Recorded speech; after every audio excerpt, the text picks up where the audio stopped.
Sarah watched the CEO unfold her warning. "Don't drink it. Leave now," and waited for him to run. He didn't. He smiled. What she didn't know.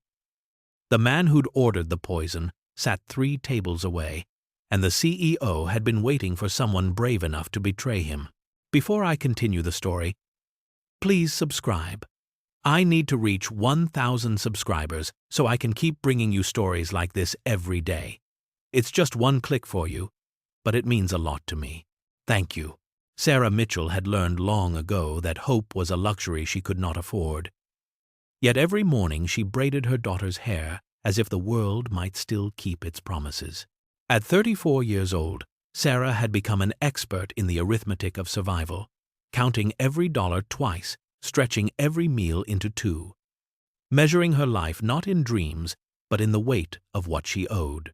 She lived with her 7-year-old daughter Lily in a studio apartment on the Lower East Side, a place so small that the kitchen and bedroom were the same room, where the radiator clanked like a dying animal, and the windows let in more cold than light. The walls were thin enough to hear the neighbors arguing about money, about love, about all the things that slip away when you are not looking.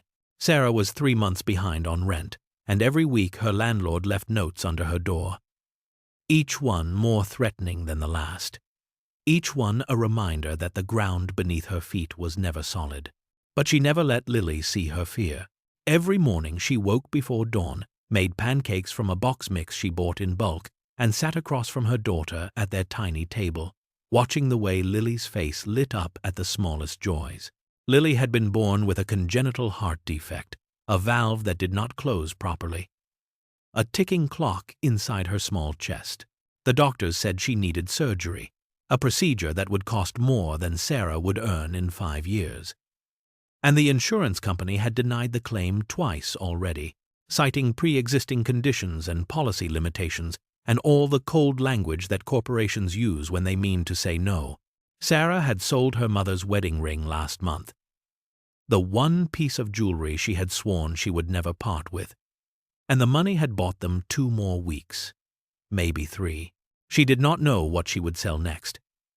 She did not know how much longer she could hold the pieces together, but every morning she smiled at Lily and told her that things would get better, that they would go to the zoo when the weather warmed up, that the world was full of wonderful things waiting for them, and Lily believed her.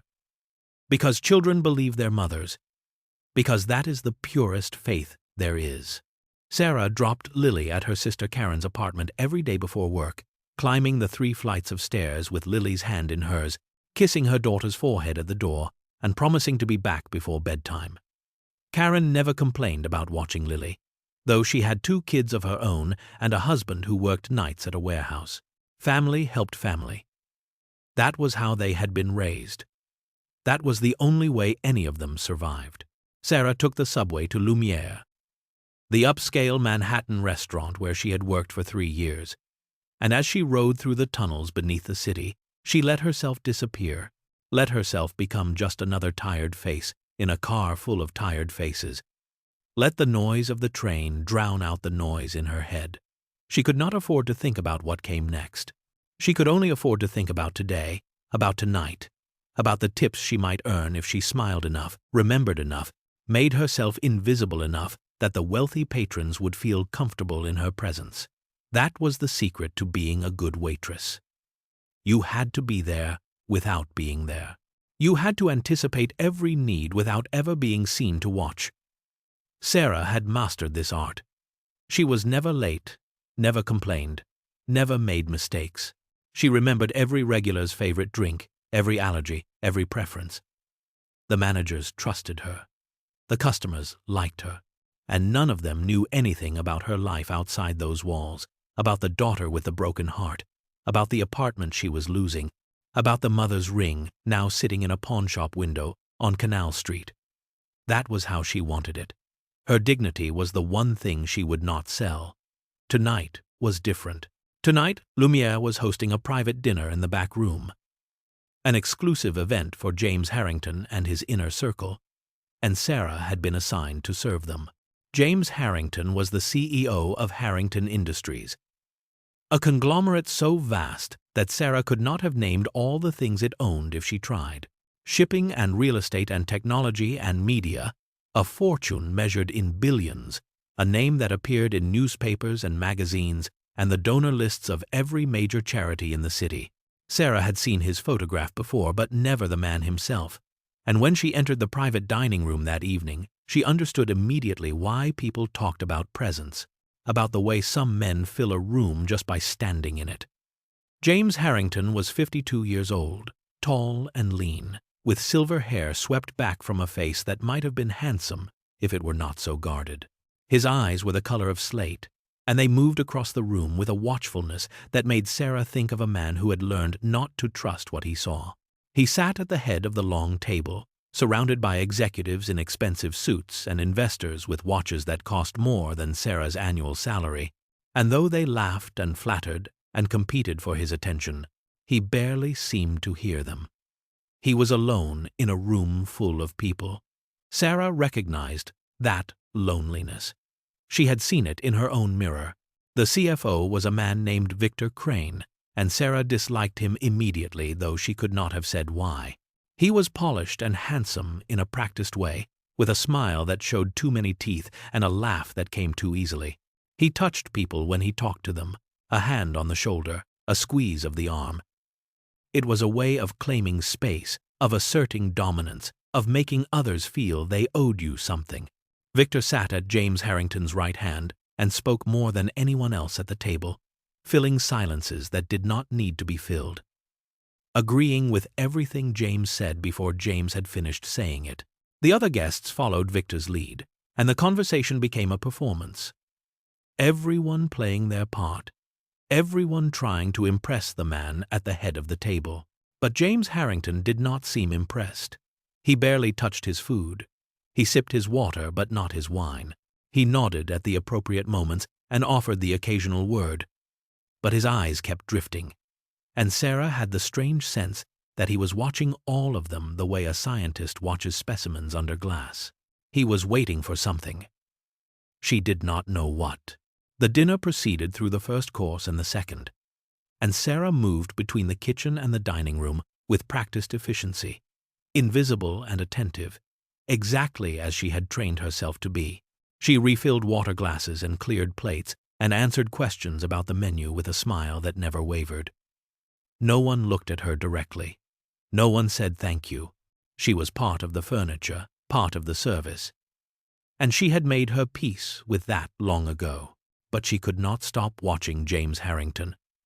Could not stop wondering what a man with all that money and all that power had to be so sad about. Then she saw it.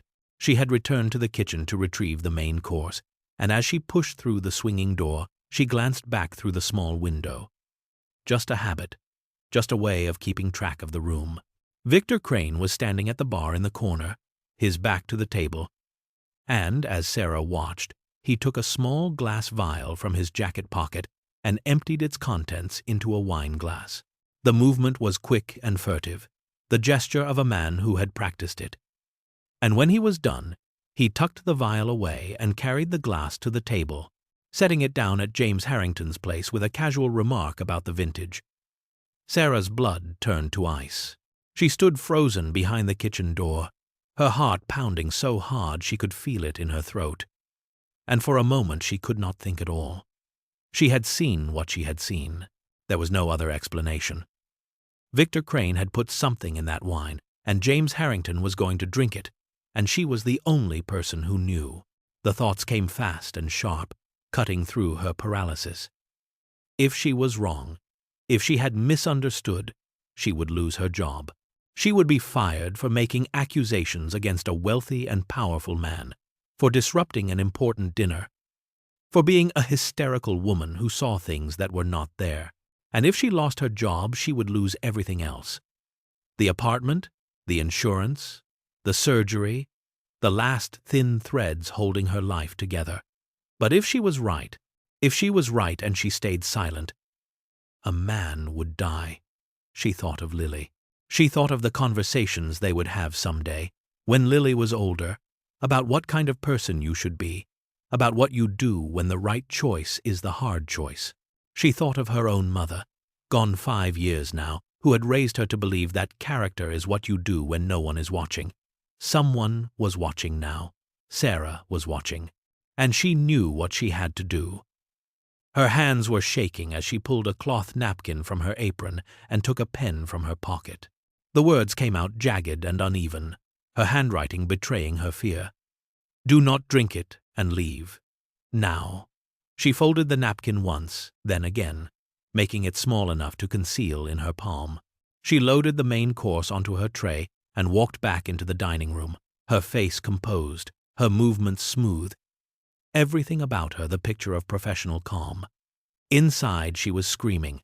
She served the plates around the table, moving counterclockwise, saving James Harrington for last. When she reached him, she set his plate down with her right hand, and with her left she slid the folded napkin beneath the base of his wine glass. Just a whisper of movement, so subtle that no one could have seen it unless they were looking for it. Then she stepped back and clasped her hands in front of her and waited. The conversation continued.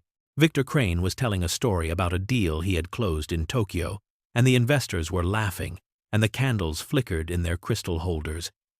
And the wine sat untouched at James Harrington's place. He looked down. He saw the napkin.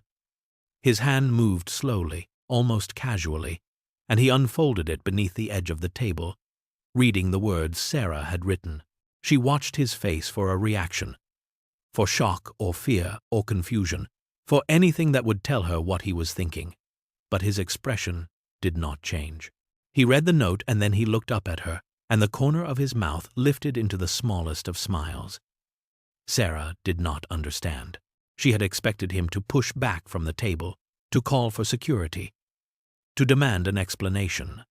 Instead, he reached for the wine glass and raised it toward his lips, and Sarah felt her heart stop in her chest, felt the floor tilt beneath her feet. Because he was going to drink it anyway. He was going to ignore her warning and die right here in front of her, and there was nothing she could do. But he did not drink. He held the glass for a moment, looking at the wine as if considering it, and then he set it down again and rose from his chair.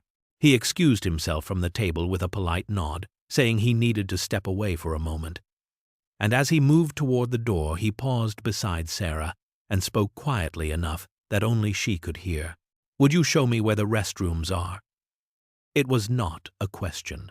She led him out of the dining room and down the corridor, away from the noise and the light, into the quiet hallway where the staff kept their things. When they were alone, he turned to face her, and the mask he had worn at the table was gone.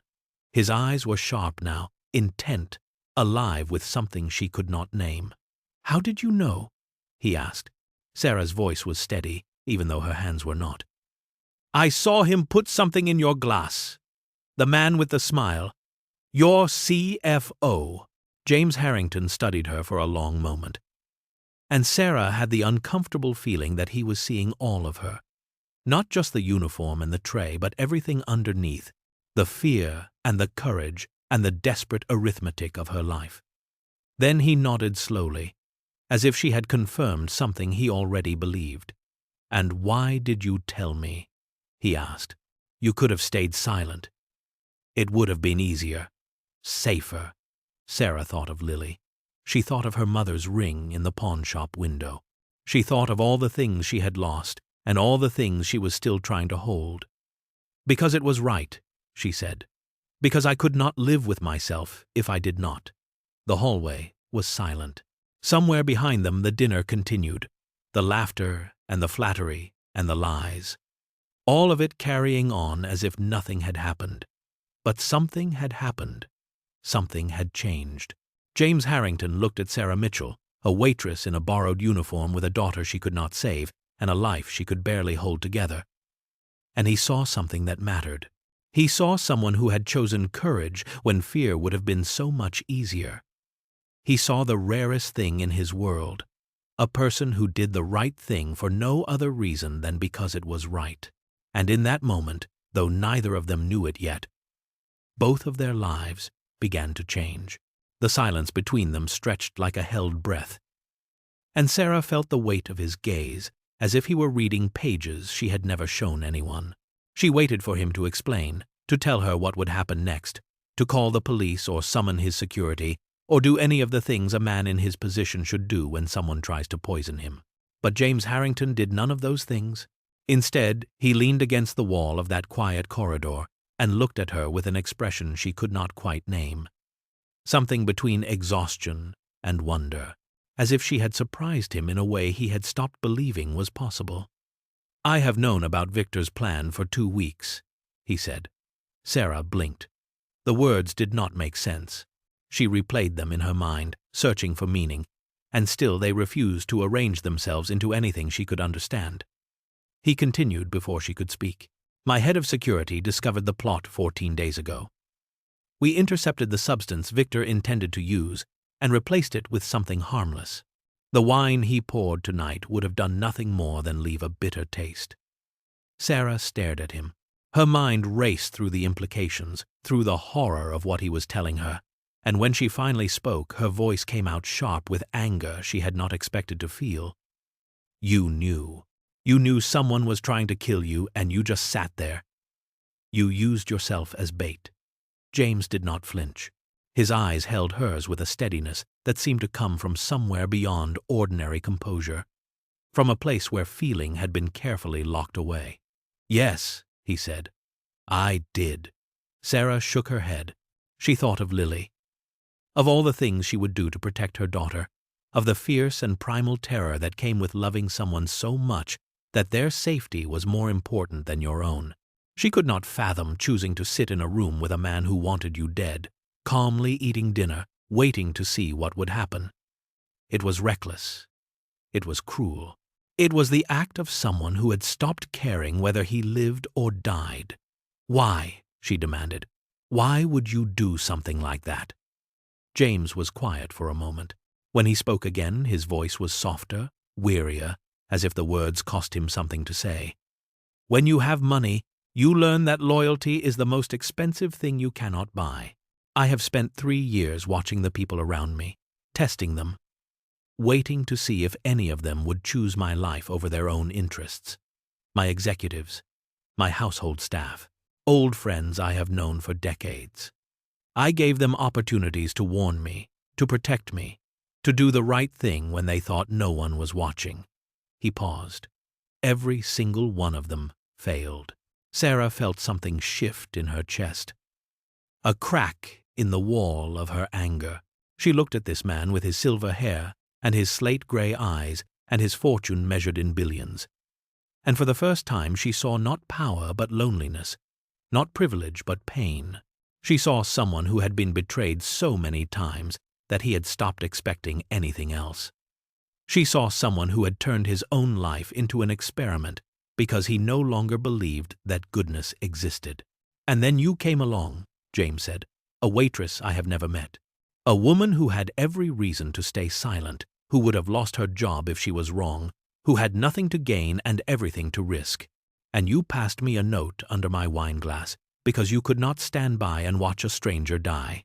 He shook his head slowly. "You are the first person in 3 years who has done the right thing simply because it was right." Sarah did not know what to say. She thought of her mother, of the lessons she had tried to pass on to Lily, of all the small choices that added up to a life. She had not thought of herself as brave. She had only thought of what she could live with. "I had to," she said quietly. "I could not have gone home to my daughter if I had not." James studied her. "Who is your daughter?" he asked. Sarah hesitated. She had learned to keep her life private, to protect her dignity by protecting her story, to never give anyone the pieces they could use to pity her or judge her or dismiss her. But something in his voice, something in the way he asked, made her feel that he was not looking for weakness. He was looking for truth. "Her name is Lily," Sarah said. "She is 7 years old. She is the reason I do everything I do." James nodded, as if this answer explained something he had been wondering about. He did not press further. Instead, he straightened and looked back toward the dining room. And when he spoke again, his voice had shifted into something harder, more resolved. "Come with me," he said. "I have something to finish." They walked back down the corridor together, and Sarah felt the strangeness of it. the way her life had pivoted in the space of an hour from invisible servitude to whatever this was. She did not know what would happen next. She only knew that she had stepped off the path she had been walking, and there was no going back. James pushed open the door to the private dining room, and every head turned toward him. The conversation stopped. The laughter stopped. The room went so quiet that Sarah could hear the candles flickering in their holders. Victor Crane sat at the table with his too wide smile still fixed in place. But Sarah saw something flicker behind his eyes. A question, a doubt, a tiny crack in his performance. James walked to the head of the table and stood there for a moment, looking at each of his guests in turn. Then he reached down and picked up the wine glass that Victor had poisoned, the one Sarah had warned him about, and held it up to the light. "I will not be drinking this," he said calmly. His voice carried through the room like a blade. "And Victor, I think it is time for you to leave." The mask slipped. Sarah watched it happen in real time. Watched the polished smile dissolve into something ugly and desperate. Watched the careful performance fall away to reveal the man underneath. Victor's face flushed red. His hands clenched on the table. He looked around the room as if searching for allies, for someone who would take his side. But the other guests were already pushing back their chairs, already reaching for their coats, already calculating the distance between themselves and disaster. "You cannot do this," Victor said. His voice was tight with rage.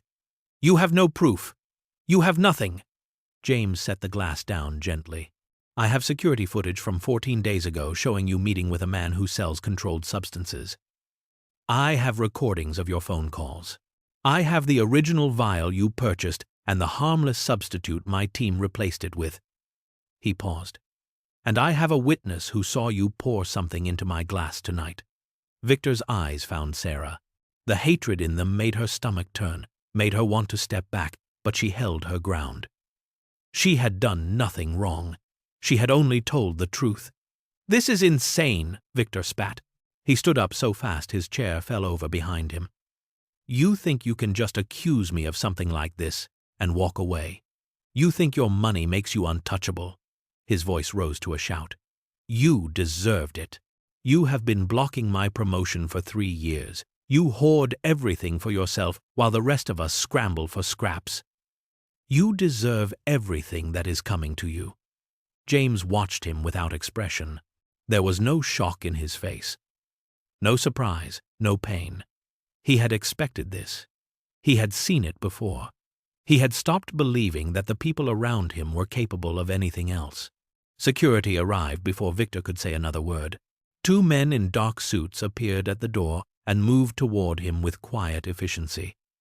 And Victor struggled and shouted and made threats that echoed off the walls as they escorted him out. The other guests scattered like startled birds, gathering their things and murmuring apologies and disappearing into the night. And within minutes the dining room was empty, except for James and Sarah, and the wreckage of an evening that none of them would forget. James stood at the head of the table and looked at the empty chairs and the abandoned plates and the wine glass still sitting where he had left it. His face was unreadable. Sarah did not know if she should speak or wait or simply leave. She was still an employee. She was still wearing her uniform. She did not belong in this man's world, and they both knew it. But before she could excuse herself, James turned to her, and the mask he wore in public was gone again. What he showed her instead was something tired and honest and human. "Let me drive you home," he said. Sarah blinked. "That is not necessary." "It is very necessary," he said. "You may have saved my life tonight. Even if the poison was harmless, you did not know that. You risked everything to help a stranger. The least I can do is make sure you get home safely." Sarah wanted to refuse. She wanted to preserve the boundary between his world and hers, to keep her dignity intact, to walk out of this restaurant and return to her small and careful life. But she was tired. She was so tired, and something in his voice, some quality of sincerity she was not used to hearing from men like him, made her believe that he meant what he said. "All right," she said. "Thank you." They drove through the city in his car, a vehicle so quiet and smooth that Sarah felt as if they were floating above the streets rather than driving through them. She watched the lights of Manhattan slide past the window and thought about Lily, about the surgery, about the rent she could not pay and the future she could not see. James asked her questions as they drove. Where did she grow up? How long had she worked at Lumière? What did she want her life to look like in 5 years? Sarah answered carefully, giving him the facts without the feelings, protecting herself out of habit. But James was perceptive. She saw him notice the worn edges of her coat. She saw him glance at the medical paperwork sticking out of her bag, the forms she had been filling out on her lunch break, the endless appeals to the insurance company that denied her daughter's claim. She saw him register the address she gave him and recognize the neighborhood for what it was, a place where people like him did not go, where the buildings were old and the streetlights were broken, and hope was a luxury most people could not afford. When they pulled up to her building, Sarah reached for the door handle, ready to thank him and disappear, but James spoke first. "Your daughter," he said. "Lily. What is wrong with her?" Sarah froze. She did not want to have this conversation. She did not want his pity or his charity or his rich man's guilt, but he had asked directly, and she had never been good at lying. "She has a heart condition," Sarah said. "She needs surgery. The insurance company will not cover it." She looked at him and willed him to understand what she was not saying. "I did not help you for money. I did not help you so that you would feel obligated to me. I helped you because it was right. If you are offering me something because you feel guilty, please do not." James was quiet for a long moment. The car idled at the curb, and the city hummed around them, and Sarah waited for him to say something polite and empty, something that would let them both pretend this conversation had not happened. But when he finally spoke, his voice was so soft, she almost missed it. "I know," he said. "I know you did not help me for money. That is exactly why I want to help you." Sarah felt something crack inside her chest. She had been holding herself together for so long, holding Lily together, holding their whole fragile life together, with nothing but will and work, and the refusal to break. She had told herself that she did not need anyone, that she could do this alone, that asking for help was the same as admitting defeat.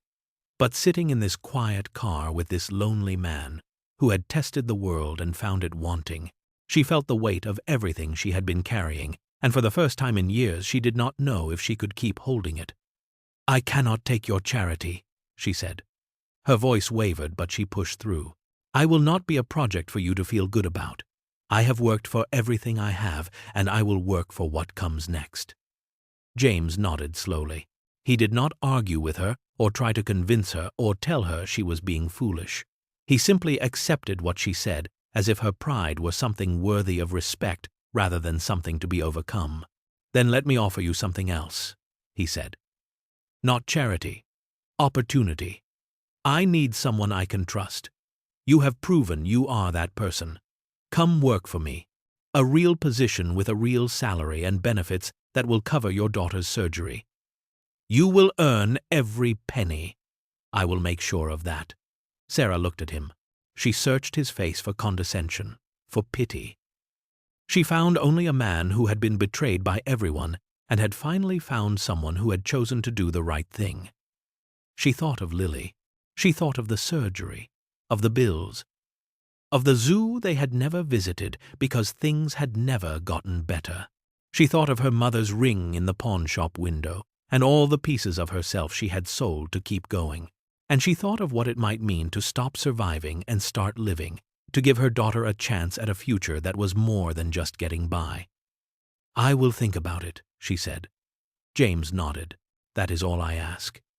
Sarah opened the door and stepped out into the cold night air. She turned back to look at him one more time. This man she had saved. This stranger who had seen her when no one else did. "Thank you," she said. "For the ride. For the offer. For asking about Lily." James looked at her, and something in his eyes shifted. Something that might have been hope. "Thank you," he said, "for the note." She closed the door and walked into her building.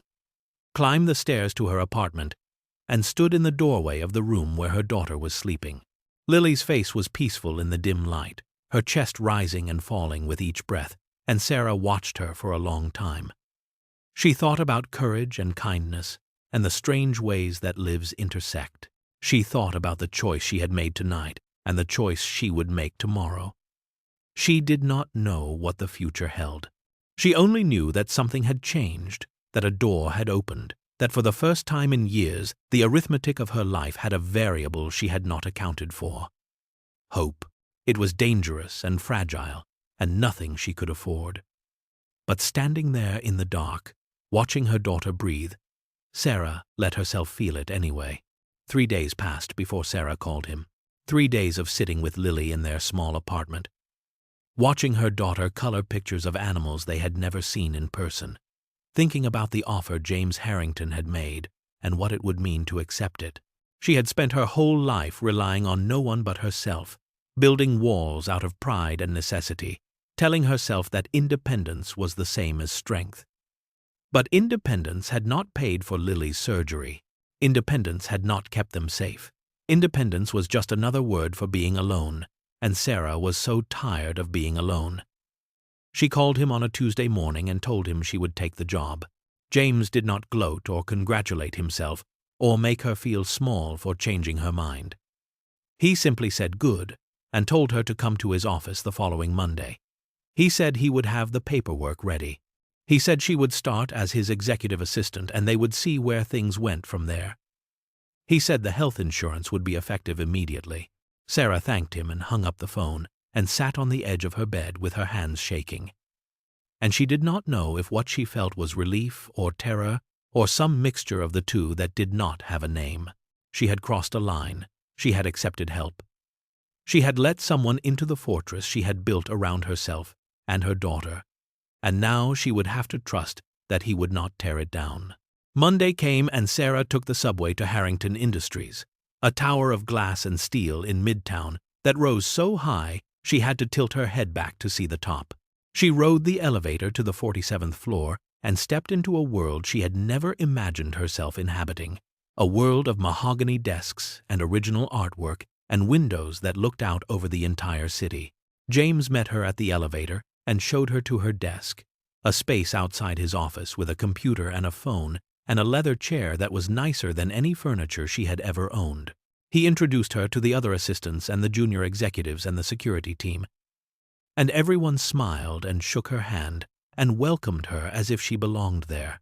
But Sarah saw the way they looked at her when they thought she was not watching. She saw the questions in their eyes. She knew they were wondering who she was and where she had come from and what she had done to earn a place at James Harrington's right hand. She did not care. She had not come here to make friends. She had come here to save her daughter's life. Sarah worked harder in those first weeks than she had ever worked before. She arrived early and stayed late. She learned the names of every person on the floor and the names of their children and the names of their dogs. She memorized James's schedule and his preferences and his habits, anticipating what he needed before he knew he needed it. She answered his phone and managed his calendar and filtered his emails. And she did it all with the same quiet efficiency she had brought to waiting tables, the same attention to detail, the same refusal to make mistakes. James noticed. He noticed everything. He told her she was doing well, that she had good instincts, that he was glad she had decided to come. He did not say it with flattery or manipulation. He said it plainly, as a statement of fact, and Sarah found that she trusted his praise because she trusted his honesty. He was not a man who said things he did not mean. He had spent too long being disappointed by the people around him to waste words on lies. They developed a rhythm in those early weeks, a way of working together that felt natural and unforced. James was guarded and Sarah was proud. But beneath those defenses, they found something like mutual respect. He asked for her opinions and listened when she gave them. She pushed back when she thought he was wrong, and he did not punish her for it. They were not friends exactly, not yet, but they were something. They were two people who had recognized something true in each other and were learning to build on that foundation. Lily met James on a Saturday afternoon, 3 weeks after Sarah started working for him. Sarah had been hesitant to introduce them, protective of her daughter, unwilling to let anyone into that sacred space. But James had asked about Lily every day, had remembered every detail Sarah mentioned, had shown a genuine interest that did not feel like performance. So when he offered to bring some books he thought Lily might enjoy, Sarah said yes. He arrived at their apartment with a stack of picture books about animals and planets and faraway places. And Lily's eyes went wide when she saw them. She was shy at first, hiding behind Sarah's legs, but James knelt down to her level and spoke to her softly, asking her about her favorite colors and her favorite foods, and whether she liked dogs or cats better. By the end of the hour, Lily was sitting in his lap showing him her drawings, and James was smiling in a way Sarah had never seen him smile before. It was not the polite smile he wore in meetings or the guarded smile he offered to strangers. It was something real and undefended, something that came from a place he had kept locked away for years. Sarah watched them together and felt something shift in her chest, some wall coming down that she had not even known was there. James came back the following Saturday, and the Saturday after that. He brought Lily books and puzzles and a stuffed elephant she named Peanut, and he sat with her on the floor of their tiny apartment and let her paint his fingernails purple because she asked nicely. He learned her fears and her hopes and the way she scrunched up her nose when she was thinking hard about something. And slowly, week by week, visit by visit, Sarah watched him come back to life. The frozen quality that had defined him when they first met began to thaw. He laughed more easily. He looked at the world with something other than suspicion. He talked about the future as if it were a place he wanted to go, rather than a burden he had to carry. Lily had done that. Lily, with her innocence and her trust and her absolute faith that people were good until proven otherwise. She had looked at this broken man and seen someone worth loving, and her love had begun to heal him in ways that all his money and power never could. Sarah scheduled the surgery for the last week of October. The insurance from her new job covered the full cost, and the hospital confirmed the date. And for the first time since Lily's diagnosis, Sarah allowed herself to believe that everything might be okay. One more month, and her daughter would have the operation she needed, and the ticking clock in her chest would finally stop, and they could start building a life that was about more than just survival. She should have known it would not be that easy. The phone call came on a Thursday night, 2 weeks before the surgery. Sarah was washing dishes in her kitchen, and Lily was asleep in the bedroom, and the city hummed outside the window the way it always did. Her phone rang with a number she did not recognize, and she answered without thinking, and the voice on the other end turned her blood to ice. "I know who you are," the voice said. It was male, low, flattened of all emotion. "I know where you live. I know where your daughter goes to school. And I know what you did to Victor Crane." Sarah could not speak. Her hand gripped the phone so hard, her knuckles went white, and her heart pounded in her throat, and she thought she might be sick. The voice continued, "You are going to withdraw your testimony. You are going to tell the police you made a mistake, that you did not see what you thought you saw. If you do not, your daughter is going to have an accident. Do you understand?" The line went dead. Sarah stood in her kitchen with the phone in her hand and the water running in the sink, and she could not move. She could not think. She could only feel the terror coursing through her body, the primal fear of a mother whose child has been threatened, the knowledge that everything she loved was in danger, and she did not know how to protect it. She should have called James. She knew she should have called him. He had resources and security and the power to do something about this threat. But Sarah had spent her whole life solving her own problems, and she did not know how to ask for help, did not know how to show weakness, did not know how to be anything other than strong. So she said nothing. She told herself she would handle it. She told herself she would figure out another way. She began looking over her shoulder. She took different routes to work each day. She picked Lily up from school instead of letting her walk home with the other children, and she held her daughter's hand so tight that Lily asked her what was wrong. Sarah smiled and said nothing, and felt the fear eating her alive from the inside. her work, suffered. She made mistakes she had never made before, forgetting appointments and misplacing files and losing track of conversations. James noticed. Of course, he noticed.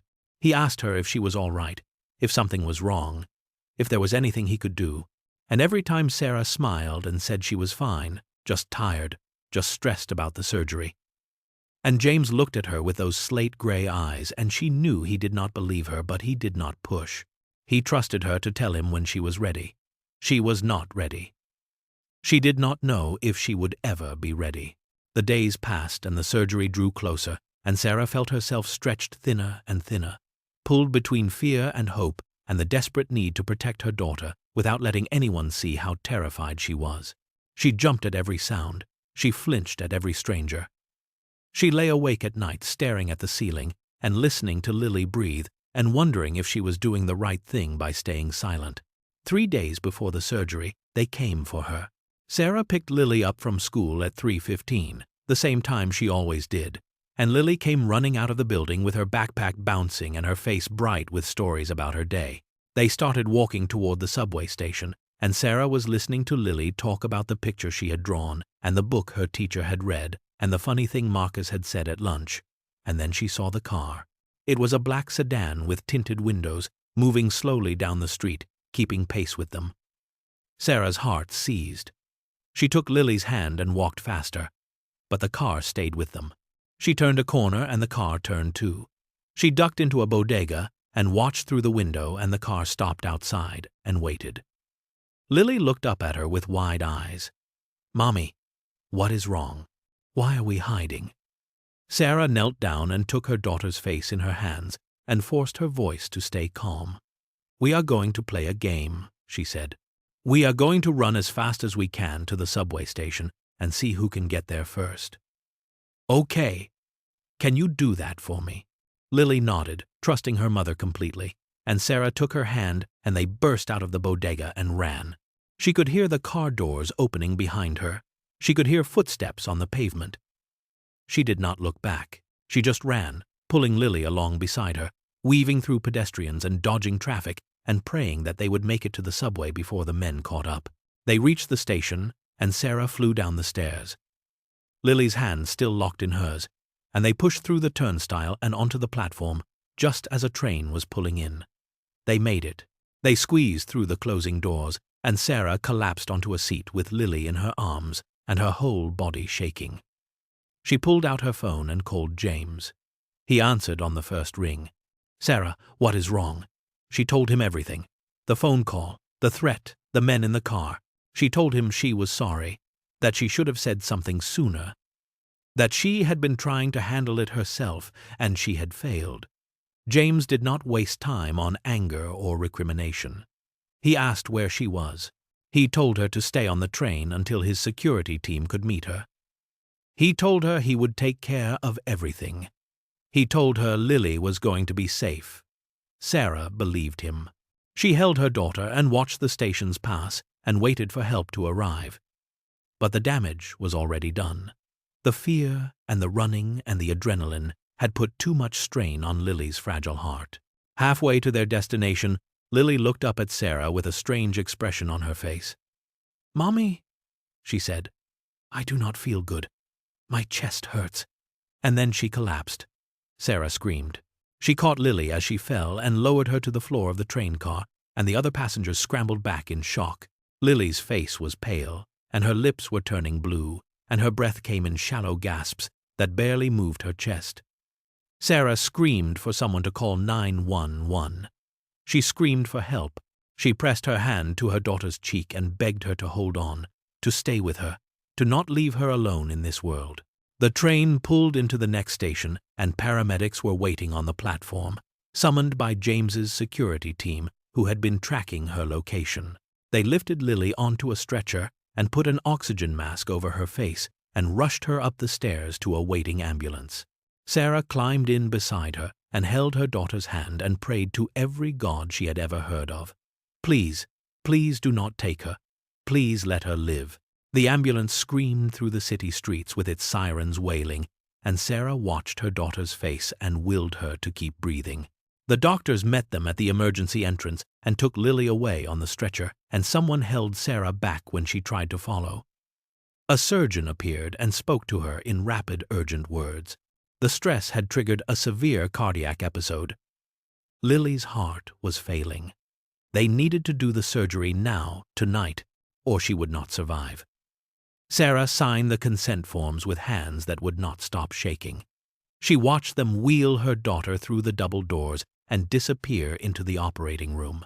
And then she stood alone in that cold white hallway, with the fluorescent lights buzzing overhead and the world she had tried so hard to hold together finally crashing down around her.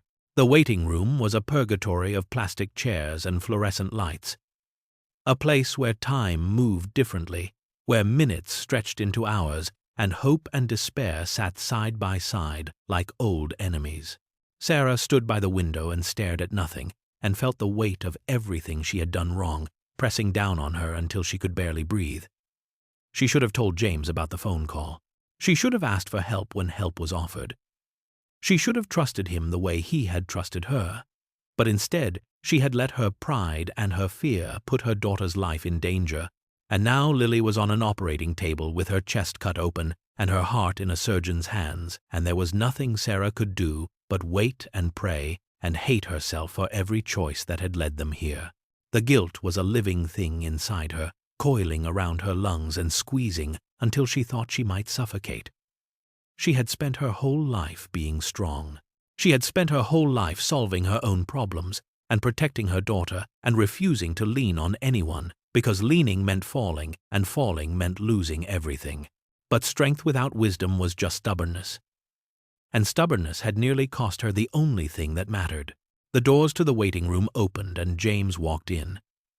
And Sarah felt something crack inside her at the sight of him. He looked like he had been running. His tie was loosened and his hair was disheveled, and there was a wildness in his eyes that she had never seen before. The look of a man who had just learned that someone he cared about was in danger. He crossed the room in 3 strides and took her by the shoulders and looked at her face. And she saw the fear there, the genuine terror, and she understood that Lily had become something to him too.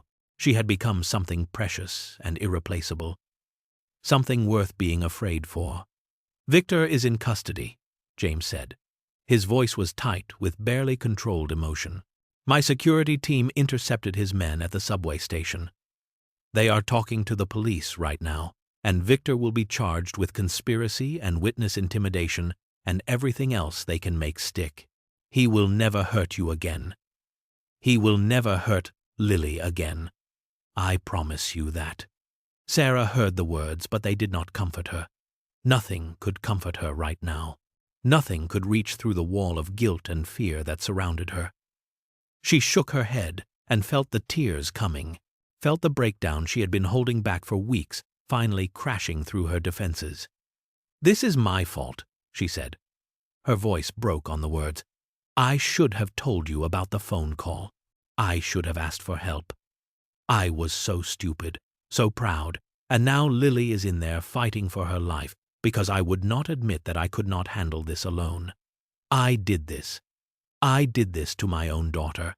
James pulled her into his arms and held her while she sobbed. He did not tell her she was wrong. He did not offer empty reassurances or false comfort. He simply held her and let her cry. And when she had exhausted herself, he spoke quietly into her hair. "You were protecting your daughter," he said. "That is what mothers do. You made a choice out of love and fear and the desperate need to keep her safe. And that is not something to be ashamed of. You did what you thought was right. You did what any parent would do." Sarah shook her head against his chest. "But it was not right. It was not enough. I should have trusted you. I should have let you help." James pulled back and looked at her, and his eyes were soft in a way she had never seen them. "You are letting me help now," he said. "That is what matters. We are here together, and Lily is in the hands of the best surgeons in the city, and she is going to be okay. She is going to be okay because she is strong like her mother. She is going to be okay because she has too much life in her to give up." Sarah wanted to believe him. She wanted to believe that everything would be all right, that Lily would survive the surgery and recover and grow up to have the life she deserved. But she had learned long ago that wanting was not the same as having, that hope was not the same as certainty, that the universe did not care about fairness or justice or what people deserved. All she could do was wait. James stayed with her through the night. He brought her coffee from the vending machine and sat beside her in silence when she did not want to talk. He made phone calls to his lawyers and his security team and the police, handling the aftermath of Victor's arrest with quiet efficiency while never leaving Sarah alone for more than a few minutes. He was there every time she looked up, steady and present and solid, an anchor in a sea of fear. The hours passed with agonizing slowness. 1 hour, 2 hours, 3. Sarah paced the waiting room and stared at the clock and counted her own heartbeats and felt each second like a weight added to the pile on her chest.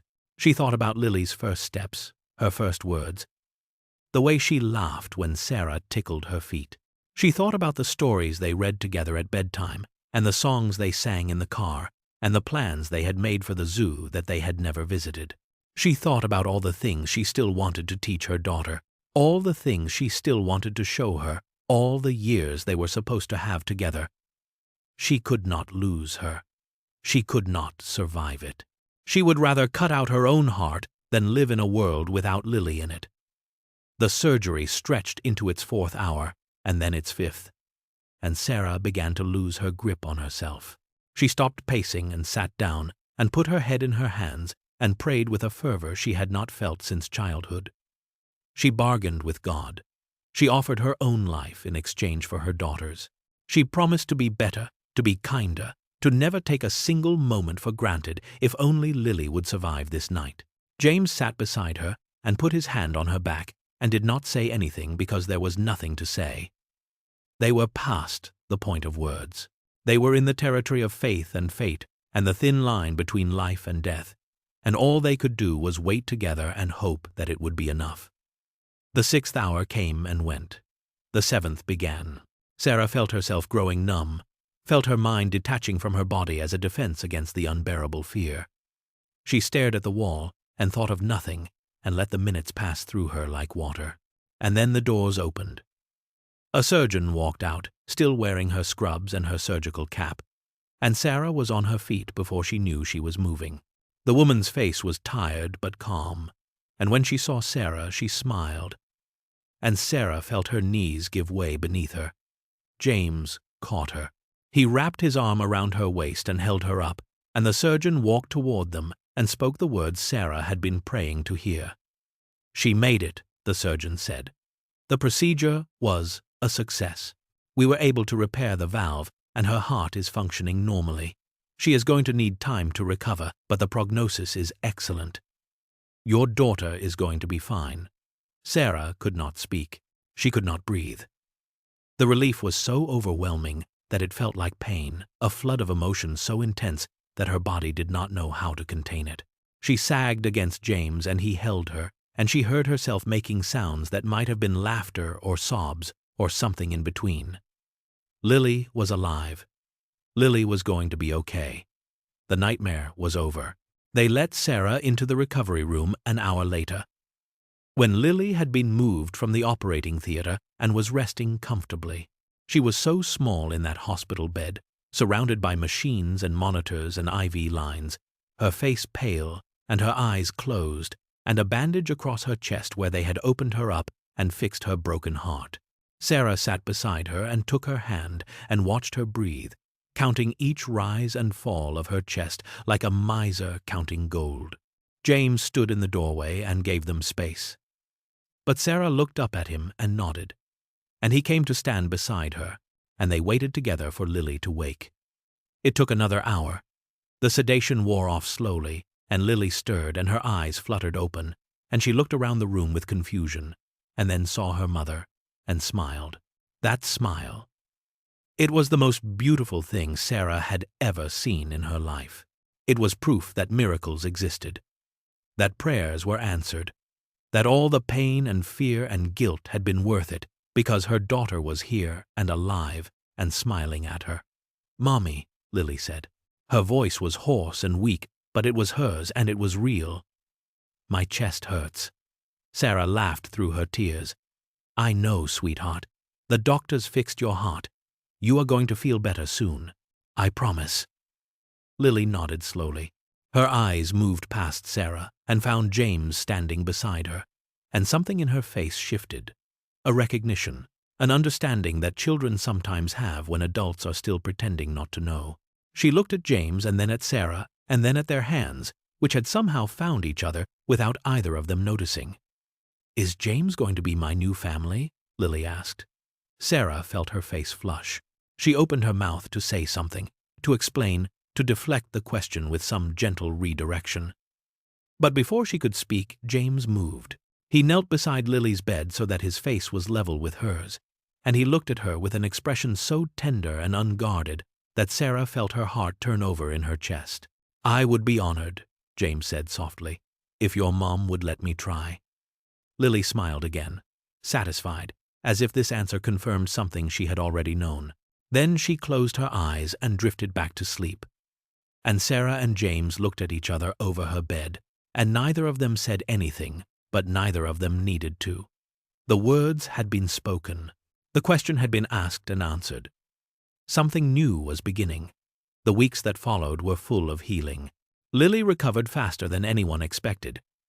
Her young body resilient and strong. Her spirit unbreakable.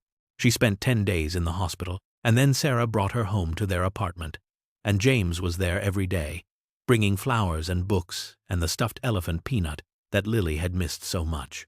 He read to her and played cards with her and let her paint his fingernails purple again because she asked nicely. And Sarah watched them together and felt something she had not felt in years, something that might have been peace. Victor Crane's trial concluded in early December. The evidence against him was overwhelming, the testimony damning, the verdict swift and decisive. He was found guilty on all counts and sentenced to 15 years in federal prison. And when Sarah heard the news, she did not feel triumph or satisfaction. She only felt relief. It was over. He could not hurt them anymore. They were finally safe. James changed in the months after Lily's surgery. The frozen quality that had defined him began to melt away completely, replaced by something warmer and more open, something that looked like the man he must have been before grief and betrayal hardened him. He smiled more easily. He laughed more often. He engaged with his company and his community in ways he had not done in years, attending charity events and mentoring young entrepreneurs and speaking publicly about the importance of trust and integrity in business. He was becoming the person he had always been capable of being, the person his wife Catherine would have wanted him to be, and Sarah was proud to watch it happen. He established a foundation in Catherine's name, dedicated to helping families with children who needed expensive medical procedures. He funded it generously and gave it a mandate to help those who had fallen through the cracks of the system, those whose insurance had denied their claims, those who had no one to turn to. And he asked Sarah to run it. She said yes. It was the purpose she had been searching for without knowing it. A way to use everything she had learned and everything she had suffered to help others who were walking the same path. She threw herself into the work with the same dedication she had brought to every job she had ever held, but this time it was different.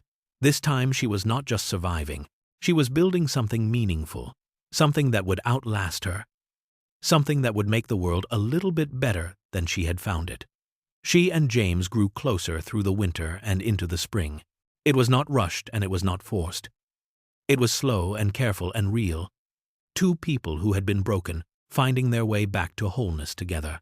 They had dinner together and took walks in the park and sat on Sarah's couch after Lily went to bed, talking about everything and nothing.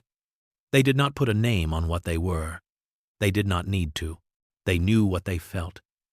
They knew where they were going. They trusted that they would get there together.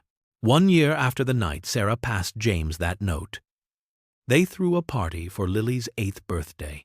It was held at James's estate in Connecticut, a sprawling property with gardens and a pond and more rooms than Sarah could count. But it did not feel cold or intimidating anymore. It felt like a home. They had filled it with children from the foundation, Kids who had received surgeries and treatments funded by Catherine's legacy. Kids who were healthy and happy and alive because someone had chosen to help them. They ran across the lawn and played games and ate cake and laughed with the pure, unself-conscious joy that only children know. And Sarah stood on the terrace and watched them and felt her heart overflow. Lily was in the middle of it all, her face bright with happiness, her body strong and whole, her future stretching out before her like a promise. She was everything Sarah had hoped she would be. She was proof that love was worth the risk. James came to stand beside Sarah on the terrace. He did not say anything at first. He just stood there with her, watching the children play, sharing the moment. Then he turned to her, and his eyes were soft and full of something that looked like gratitude. "Thank you," he said. Sarah looked at him. "For what?" "For that note," James said. "For being brave when you had every reason not to be. You saved more than my life that night. You gave it back to me." Sarah felt the tears prick her eyes. She reached out and took his hand and held it. And they stood together and watched their daughter blow out the candles on her cake. And the children cheered, and the sun shone down on the gardens, and everything was exactly as it should be. 3 people who had found each other in the dark. 3 people who had built something true. Sometimes the smallest act of courage can alter the course of not one life but many. A note slipped beneath a glass. A moment of choosing right over safe.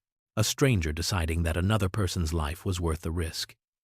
Sarah Mitchell walked into that restaurant a struggling waitress, with a daughter she could not save, and a future she could not see. She walked out a woman who reminded a broken man that goodness still exists. And in saving him, she saved herself.